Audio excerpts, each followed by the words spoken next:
Good morning, family. Once again, it's your DC dude. If you are already a subscriber to this channel, then welcome back. However, if you are new to this channel, I recommend that you hit the subscribe button and the notification bell so you can stay in the know about where we're gonna go. So today, family, we find ourselves at the Woodward and Lothrop building downtown in Washington, D.C. What I decided to do, family, is dive in a little bit to this building's history and what's going on with it today. So taking up an entire city block in Washington, D.C. downtown between 10th Street and 11th Street and F Street and G Streets Northwest sits the iconic Woodward and Lothrop building.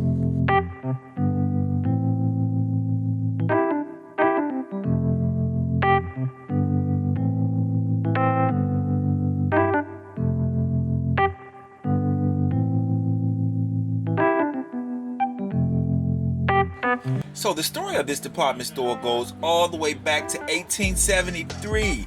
Two men by the name of Samuel Walter Woodward and Alvin Mason Lothrop opened a dry goods store in Chelsea, Massachusetts that year. They maintained several stores in the Boston area, but then on February 8, 1880, they partnered with a guy named Charles E. Cochran and moved to Washington, D.C. Now, the store that they opened was not in the location where it stands today. The address back then was 705 Market Space, which is where the U.S. Navy Memorial is today. Now, as a side note, I read somewhere before that there was a market down in that area, right? So after doing a little research, I found that right across the street where the National Archives is today used to be a place called Center Market. Center Market was a market hall that opened from 1872 to 1831. So it makes sense to me that the team chose this customer fertile location, and also explains the address of 705 Market Space. So the trio Woodward, Lothrop, and Cochran was so successful that within a year they moved to a larger location at 921 Pennsylvania Avenue, where the FBI building sits today, just a block away from the original store. So about 5 years later, after flooding in 1886, they moved again to the flagship location where it lived for over 130 years to this very day. Now it's worth noting that originally the store did not take up the entire block. If you look in this photo here, you can see that it takes up about, pretty much the southeast corner of that block. What you can also notice in the this photo is that brick building is still here today, and it was a part of the original structure. Now I'm certain that this building has been plenty of things over time, right? Particularly when during downtown's heyday, when shopping was a big deal downtown. We'll get into that later. But I remember it recently being a wax museum, a Madame Tussauds or something like that nature. In any case, the wax museum occupied the building for quite a while, from 2007 all the way to 2020. So according to this plaque on the building today, from 1902 to 1926, 5 additions were added, filling up the entire block that they purchased in 1897. So by 1927, the building took on the appearance that we enjoy today for almost 100 years. Woody's will operate here in the same location until 1994 with modest changes. Now, going back to after World War II, they expanded into shopping malls. At its height, Woody's operated around a dozen stores. But for me, back in the 1970s, during my childhood was a real treat. I had memories of my grandmother taking us downtown by bus during Christmas time. Man, there were animated Christmas decorations in its windows around the entire block, just like the Macy's in New York. But little did I know, Woody's was already experiencing a state of decline. According to a WAMU article that I linked in the description, the April 1968 riots deeply affected Woody's. Prior to the riots, Woody's was not a very open store to African Americans. Blacks had to use separate entrances, restrooms, and drinking fountains. They were not even allowed to try on clothing and shoes without purchasing them. So, needless to say, there was not a lot of love from the African American segment of DC's population. So, after the riots, business at Woody's dropped about 50% within just a few years. And so what also contributed to Woody's decline, just like the VHS recorder, the department store model was due for a change. By the 1970s, malls and discount retailers mushroomed all over the country.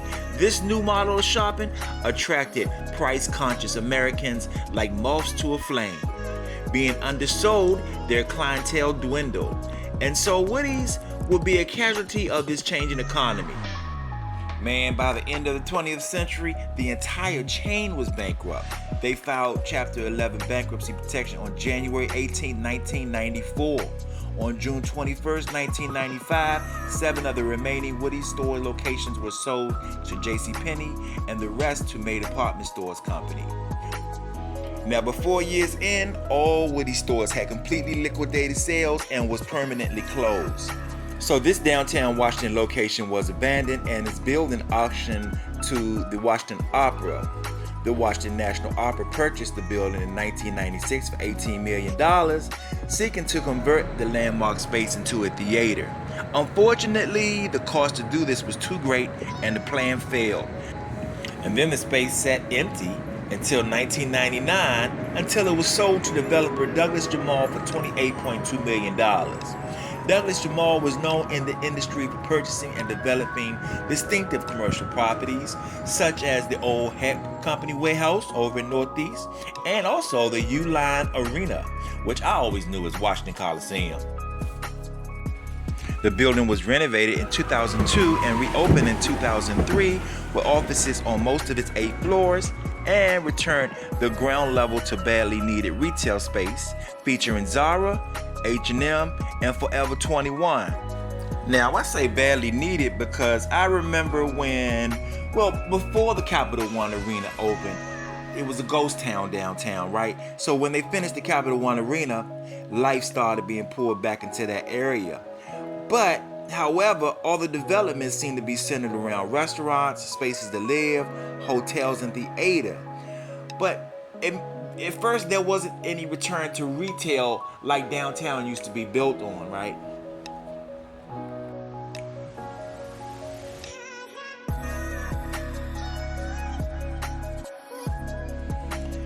And so, even though it has been almost 30 years since Woody's closed its doors, its legacy still lives on with this historic building. Its name still exists all over the building.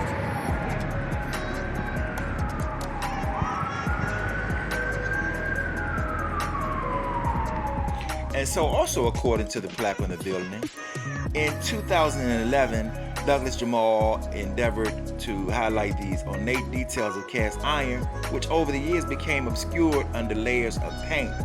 He did this by painstakingly cleaning the cast iron and then adding all these whimsical colors.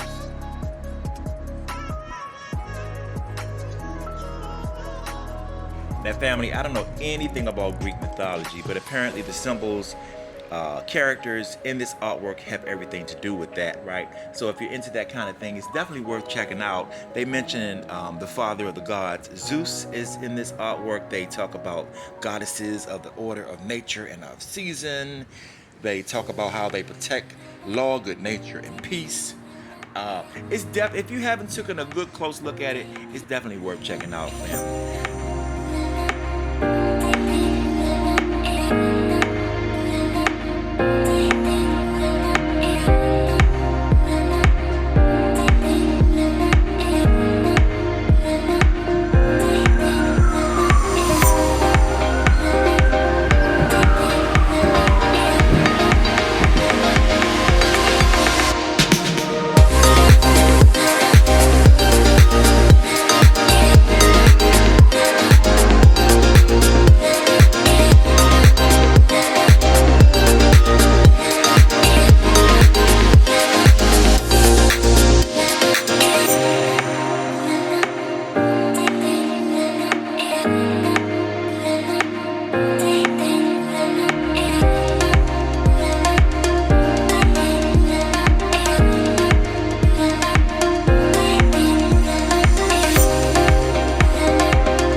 Okay, family, it's time to bring this video to a close. But as usual, you will never know where we're going to end up next. So if you want to ride, just click on subscribe.